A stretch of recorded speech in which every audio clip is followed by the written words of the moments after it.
ಜಾರ್ಖಂಡ್ನಲ್ಲಿ ವಿಷಕಾರಿ ಅನಿಲ ಸೋರಿಕೆಯಾಗಿ 2 ಮಹಿಳೆಯರು ಸಾವನ್ನಪ್ಪಿದ್ದಾರೆ ಮತ್ತು 12ಕ್ಕೂ ಹೆಚ್ಚು ಜನರು ಆಸ್ಪತ್ರೆಗೆ ದಾಖಲಾಗಿದ್ದಾರೆ. ಅನಿಲ ಸೋರಿಕೆಯ ಮೂಲ ಮತ್ತು ಕಾರಣವನ್ನು ಅಧಿಕಾರಿಗಳು ಪತ್ತೆ ಹಚ್ಚಿದ್ದು, ಇದು ಸರ್ಕಾರಿ ಸ್ವಾಮ್ಯದ ಭಾರತ್ ಕೋಕಿಂಗ್ ಕೋಲ್ ಲಿಮಿಟೆಡ್ನ ಬಿಸಿಸಿಎಲ್ ಕಲ್ಲಿದ್ದಲು ಗಣಿಗಾರಿಕೆ ಪ್ರದೇಶದ ಘಟನೆ ಸಂಬಂಧಿಸಿದೆ ಅಂತ ಹೇಳಿ ತಿಳಿಸಿದ್ದಾರೆ. ಗ್ಯಾಸ್ ಸೋರಿಕೆಯಾದ ನಂತರ ಕಂಪನಿಯು ನಿವಾಸಿಗಳನ್ನು ಸ್ಥಳಾಂತರಿಸುವುದಕ್ಕೆ ಪ್ರಾರಂಭಿಸಿದೆ.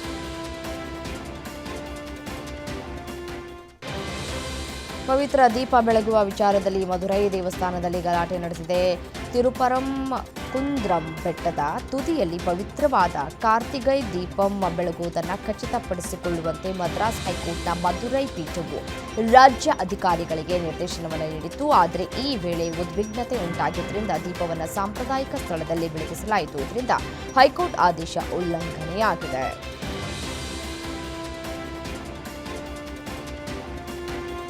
ದೇಶದ ಅತಿದೊಡ್ಡ ವಿಮಾನಯಾನ ಸಂಸ್ಥೆಯಾದ ಇಂಡಿಗೋದಲ್ಲಿ ಉಂಟಾಗಿರುವ ಭಾರೀ ಅಡಚಣೆ 3ನೇ ದಿನವೂ ಮುಂದುವರೆದಿದೆ. ನಿನ್ನೆ ದೆಹಲಿ, ಮುಂಬೈ, ಬೆಂಗಳೂರು ಏರ್ಪೋರ್ಟ್ ಸೇರಿದಂತೆ ವಿವಿಧ ವಿಮಾನ ನಿಲ್ದಾಣಗಳಿಂದ ಸುಮಾರು 200 ವಿಮಾನಗಳ ಹಾರಾಟ ರದ್ದುಗೊಳಿಸಲಾಗಿತ್ತು. ಇನ್ನು ಕೆಲ ವಿಮಾನಗಳ ಹಾರಾಟದಲ್ಲಿ ವಿಳಂಬ ಕಂಡುಬಂದಿತ್ತು. ಈ ಸಮಸ್ಯೆ ಸತತ 3ನೇ ದಿನಕ್ಕೆ ಕಾಲಿಟ್ಟಿದೆ.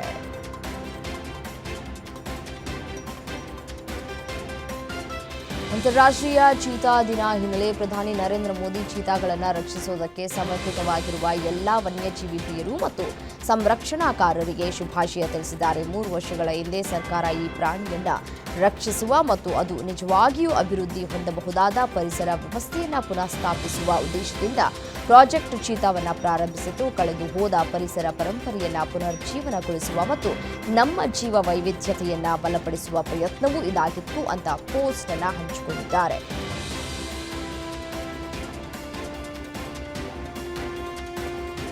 ಸಾಲ ಮತ್ತು ದೇಣಿಗೆಯ ಮೇಲೆ ಬದುಕು ಉಳಿದಿರುವಂತಹ ಪಾಕಿಸ್ತಾನಕ್ಕೆ ಇದೀಗ ಮತ್ತೆ ಶಾಕ್ ಎದುರಾಗಿದೆ. ಪಾಕಿಸ್ತಾನ್ ಇಂಟರ್ನ್ಯಾಷನಲ್ ಏರ್ಲೈನ್ಸ್ ಮಾರಾಟಕ್ಕೆ ಸರ್ಕಾರ ಮುಂದಾಗಿದೆ. ಈಗಾಗಲೇ ಬಿಡ್ಡಿಂಗ್ ನಡೀತಾ ಇದ್ದು ಹಲವು ಕಂಪನಿಗಳು ಖರೀದಿಸೋಕೆ ಮುಂದಾಗಿದೆ.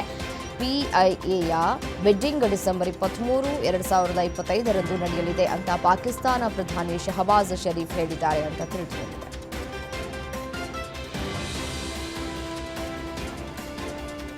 ದಕ್ಷಿಣ ಕ್ಯಾಲಿಫೋರ್ನಿಯಾದಲ್ಲಿ ತರಬೇತಿ ನಡೆಸ್ತಾ ಇದ್ದಂತಹ ಸಂದರ್ಭದಲ್ಲಿ ಅಮೆರಿಕ ವಾಯುಪಡೆಯ ಶಕ್ತಿಶಾಲಿ ಅಸ್ತ್ರ ಥಂಡರ್ ಬರ್ಡ್ F-16C ಯುದ್ಧ ವಿಮಾನ ಪತನಗೊಂಡಿದೆ. ಲಾಸ್ ಏಂಜಲೀಸ್ನ ಉತ್ತರಕ್ಕೆ ಸುಮಾರು 290 ಕಿಲೋಮೀಟರ್ ದೂರದಲ್ಲಿರುವ ಮೊಜಾವೆ ಮರುಭೂಮಿ ಪ್ರದೇಶದಲ್ಲಿ ತರಬೇತಿ ನಡೆಸ್ತಾ ಇದ್ದಂತಹ ಸಂದರ್ಭದಲ್ಲಿ F-16 ಜೆಟ್ ಪತನಗೊಂಡಿದೆ. 2 ಪೈಲಟ್ಗಳು ಸುರಕ್ಷಿತವಾಗಿ ಎಜೆಕ್ಟ್ ಆಗಿದ್ದಾರೆ ಅಂತ ಯುಎಸ್ ವಾಯುಪಡೆ ತಿಳಿಸಿದೆ.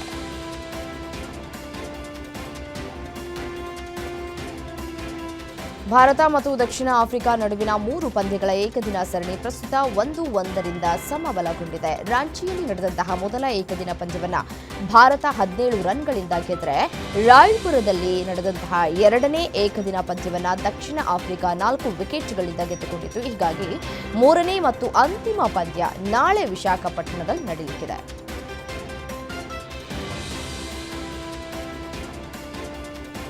ದಕ್ಷಿಣ ಆಫ್ರಿಕಾ ವಿರುದ್ಧದ 2ನೇ ಏಕದಿನ ಪಂದ್ಯದಲ್ಲಿ ಭಾರತ ತಂಡ 4 ವಿಕೆಟ್ ಸೋಲನ್ನು ಅನುಭವಿಸಿತ್ತು. ಆ ಮೂಲಕ 2 ಪಂದ್ಯಗಳ ಅಂತ್ಯಕ್ಕೆ ಉಭಯ ತಂಡಗಳು ಏಕದಿನ ಸರಣಿಯಲ್ಲಿ 1-1 ಸಮಬಲ ಕಾಯ್ದುಕೊಂಡಿವೆ.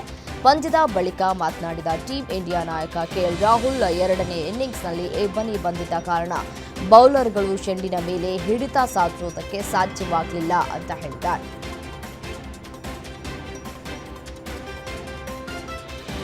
ದಕ್ಷಿಣ ಆಫ್ರಿಕಾ ವಿರುದ್ಧದ 2ನೇ ಪಂದ್ಯದಲ್ಲಿ ಭಾರತ ತಂಡ ಸೋಲನ್ನು ಕಂಡಿದೆ. ಶ್ರೇಯಸ್ ಅಯ್ಯರ್ ಅನುಪಸ್ಥಿತಿಯಲ್ಲಿ 4ನೇ ಕ್ರಮಾಂಕದಲ್ಲಿ ಕಣಕ್ಕಿಳಿದ ಋತುರಾಜ್ ಗಾಯಕ್ವಾಡ್ ಹೆಚ್ಚು ಶತಕಗಳನ್ನು ಬಾರಿಸಿದ ಬ್ಯಾಟ್ಸ್ಮನ್ ಎಂಬ ದಾಖಲೆಯನ್ನು ಜೋ ರೂಟ್ ಬರೆದಿದ್ದಾರೆ. ಜೋ ರೂಟ್ ಅವರು ಇದೀಗ 22ನೇ ಶತಕವನ್ನು ಗಳಿಸಿದ್ದಾರೆ.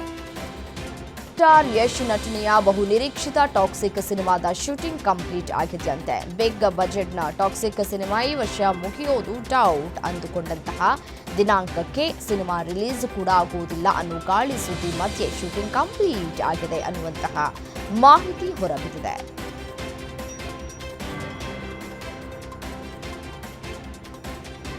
ರಶ್ಮಿಕಾ ಮಂದಣ್ಣ ಅವರ ವಿವಾಹದ ಮೋಹನ್ ಲಾಲ್ ನಟನೆಯ ಬಹುನಿರೀಕ್ಷಿತ ದೃಶ್ಯಂ 3 ಸಿನಿಮಾದ ಶೂಟಿಂಗ್ ಮುಕ್ತಾಯವಾಗಿದೆ. ಅಚ್ಚರಿ ಅಂತಂದ್ರೆ ಈ ಚಿತ್ರದ ಚಿತ್ರೀಕರಣವನ್ನು ಕೇವಲ 54 ದಿನಗಳಲ್ಲಿ ಮುಗಿಸಿರುವುದು ವಿಶೇಷ. ದೃಶ್ಯಂ ಸರಣಿಯ 3ನೇ ಸಿನಿಮಾ ಇದಾಗಿದ್ದು ಜೀತು ಜೋಸೆಫ್ ನಿರ್ದೇಶನದಲ್ಲಿ ಮೂಡಿಬಂದಿರುವಂತಹ ಈ ಸಿನಿಮಾವನ್ನು ಏಪ್ರಿಲ್ ವೇಳೆಗೆ ಬಿಡುಗಡೆ ಮಾಡೋದಕ್ಕೆ ಸಿದ್ಧತೆಯನ್ನು ನಡೆಸಲಾಗಿದೆ.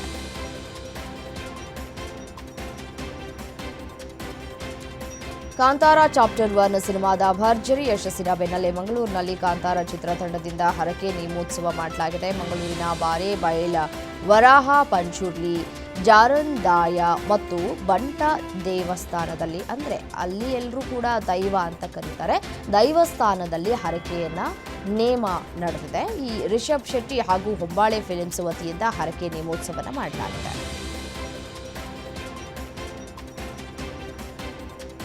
ನಟ ದರ್ಶನ್ ಅಭಿನಯದ high voltage cinema the devil ಬಿಡುಗಡೆಗೆ ಕೆಲ ದಿನಗಳಷ್ಟೇ ಬಾಕಿ ಇದೆ. ಅಭಿಮಾನಿಗಳಲ್ಲಿ ಕ್ರೇಜ್ ಹೆಚ್ಚಾಗ್ತಾ ಇದೆ.